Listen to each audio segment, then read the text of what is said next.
Assalamualaikum warahmatullahi wabarakatuh. Cerita misteri malam ini datang dari seorang perempuan bernama Maya, berusia 35 tahun. 3 tahun yang lalu, Maya mengalami sebuah kejadian misteri atau kejadian mistis yang merenggut nyawanya. Kejadian itu dimulai ketika suatu malam Maya mengalami sebuah mimpi buruk. Dalam mimpinya, Maya dikejar-kejar perempuan tua yang membawa sebilah keris kecil bergagangkan kepala ular. Maya pun terdesak dan akhirnya nenek tua itu berhasil menusukkan keris itu ke perut Maya. Maya pun kaget dan berteriak sampai terbangun dalam tidurnya. Keesokan harinya, saat Maya hendak pergi ke pasar, tiba-tiba Maya menemukan ada kotoran manusia di depan pintu rumahnya. Maya pun termenung sejenak. Dia berpikir dari mana kotoran itu bisa ada tepat di depan rumahnya. Sementara rumahnya itu ada gerbang yang tinggi dan dia kunci. Tapi karena dia tergesa hendak pergi ke pasar, akhirnya Maya segera menyuruh pembantunya untuk membersihkan kotoran tersebut. Sampai di pasar, Maya yang sehari-hari berjualan pakaian memikirkan kejadian yang tadi malam dan pagi-pagi tadi dia alami. Dia merasa aneh karena malamnya dia mimpi buruk, keesokan harinya ada kotoran manusia tepat di depan pintu rumahnya. Tapi karena hari itu Maya banyak pembeli, akhirnya Maya lupa dengan kejadian tersebut. 3 hari dari kejadian itu, Maya mendadak sakit. Perut Maya terasa seperti ditusuk-tusuk di bagian bawah.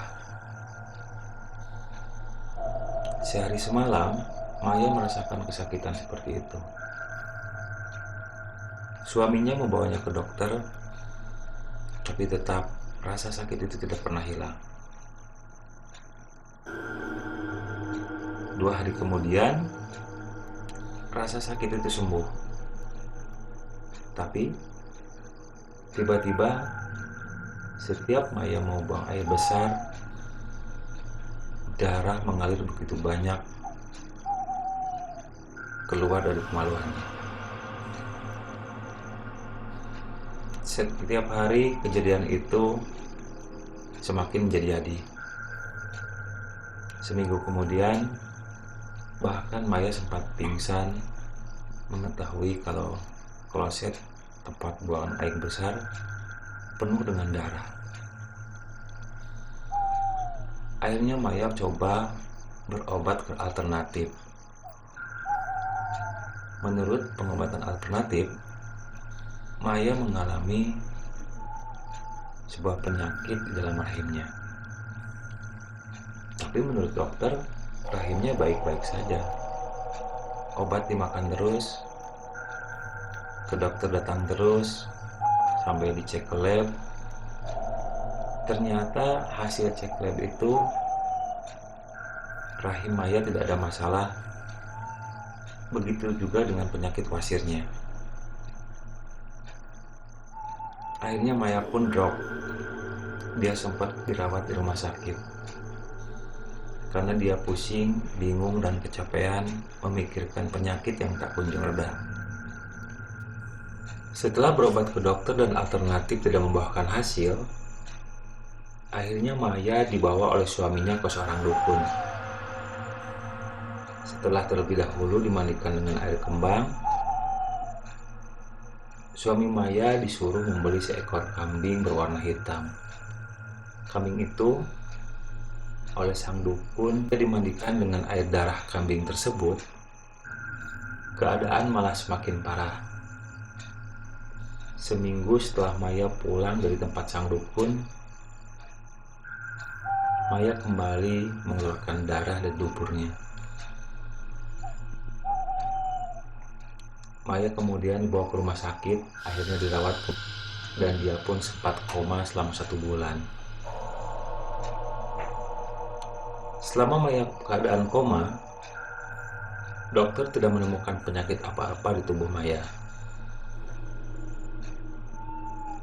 Alat-alat bantu kedokteran yang menempel di tubuh Maya cuman untuk pendukung saja, tanpa ada pengobatan yang berarti. Kemudian Maya akhirnya sadar dan dibawa pulang oleh suaminya. Tapi setelah Maya pulang dari rumah sakit dalam keadaan koma, Maya malah bisa melihat makhluk-makhluk yang ada di sekelilingnya, tapi orang lain tidak melihatnya.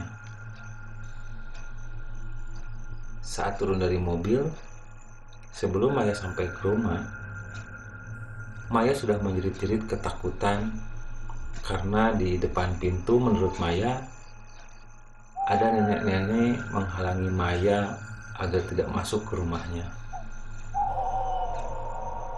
Maya pun terdiam dan mengingat-ingat di mana dia pernah ketemu dengan nenek tersebut.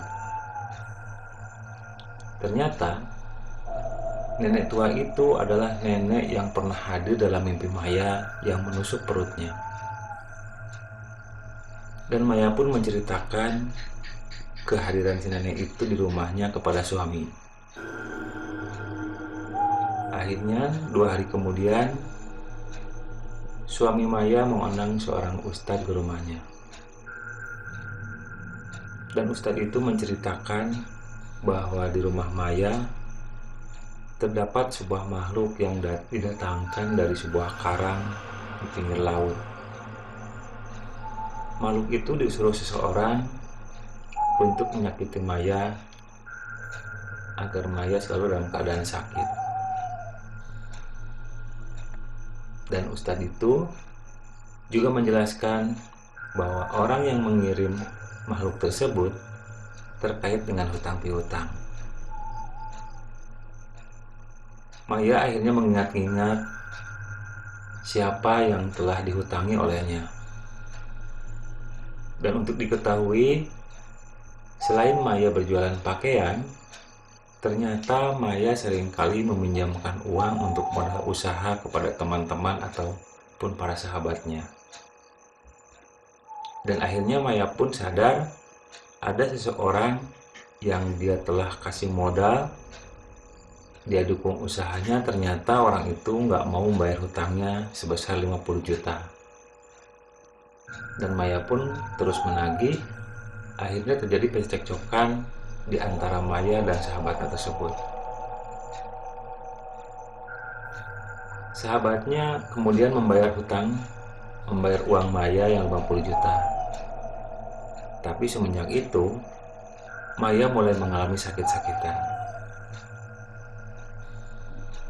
Sang ustadz menyarankan bahwa Maya datang ke sahabatnya untuk meminta maaf atas perlakuan kasarnya telah menghina dalam menagih hutang kepada sahabatnya tersebut. Tapi lagi-lagi Maya tidak mau berangkat ke tempat sahabatnya itu. Dia berpikir Dia yang punya uang, kenapa dia harus meminta maaf? Akhirnya sang ustadz pun pulang karena Maya sulit untuk dikasih penjelasan. Sebulan kemudian, setelah ustadz itu datang ke rumah Maya, Maya kembali mengalami mimpi buruk. Kali ini yang datang ke mimpinya itu bukan berupa nenek-nenek, tapi seekor ular buntet yang tidak jelas mana ujungnya, mana kepalanya. Di dalam mimpinya, ular itu masuk ke dalam kemaluan Maya. Maya kembali menjerit dalam mimpinya. Dia pun terbangun, dan saat dia terbangun,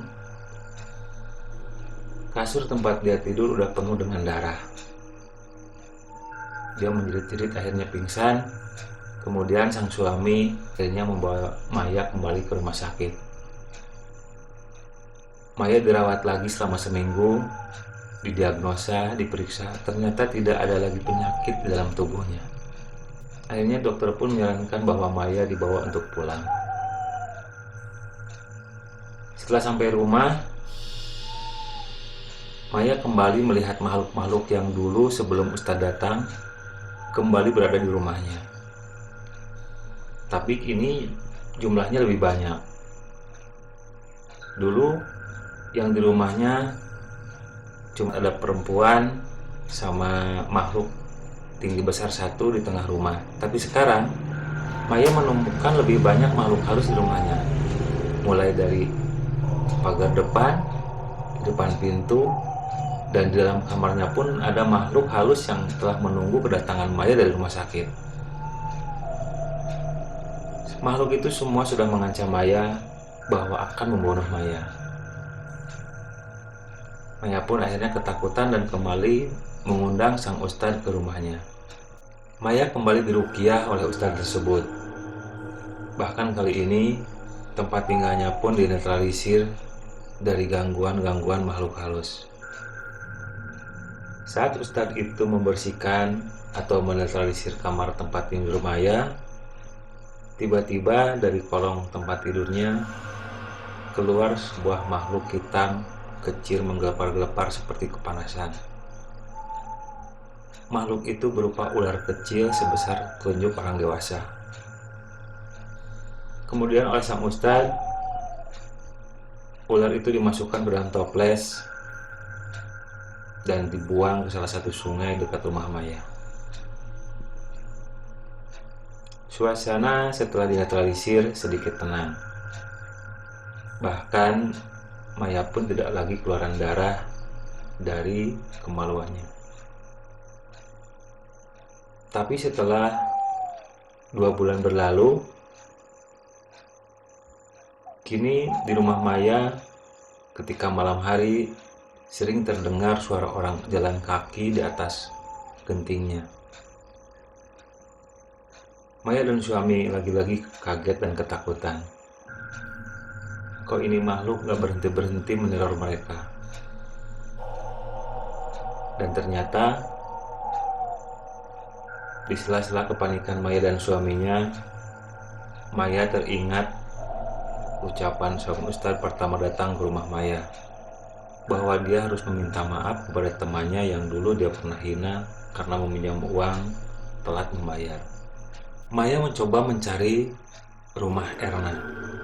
Erna ini orang yang pernah dimarahi Maya saat Maya menagih hutang. Dengan diantar suaminya, Maya mendatangi rumah Erna. Tapi setelah sampai rumah, ternyata Erna udah 1 tahun yang lalu pindah dari rumah tersebut. Menurut tetangganya, Erna pindah keluar kota ikut dengan suaminya. Sepulang dari rumah Erna, keadaan Maya kembali memburuk. Setiap malam, dari kemaluannya kembali keluar darah. Dan akhirnya semakin lama kondisi Maya semakin memburuk. Sebulan dari kepulangan Maya dari rumah Erna, Maya pun meninggal.